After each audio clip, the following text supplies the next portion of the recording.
Mimpi buruk bagi angkatan bersenjata Ukraina. Pasukan pengintai Rusia kembali datang menyerang dan membakar habis tempat pelindungan tentara Ukraina di arah Zaporozhye.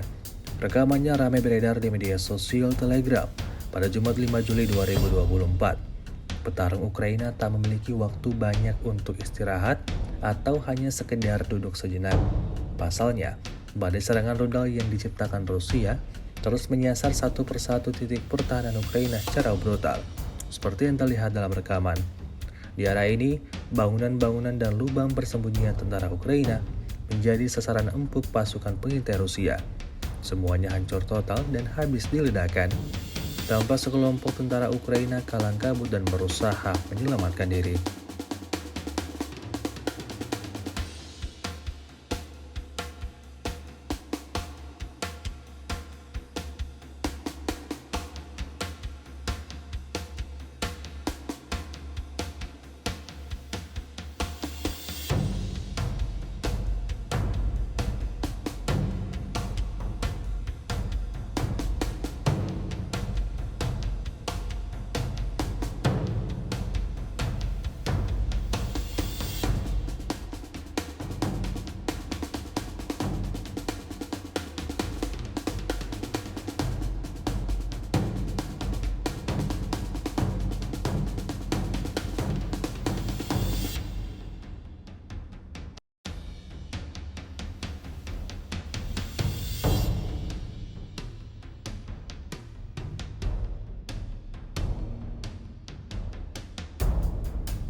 Download Tribun X sekarang, menghadirkan lokal menjadi Indonesia.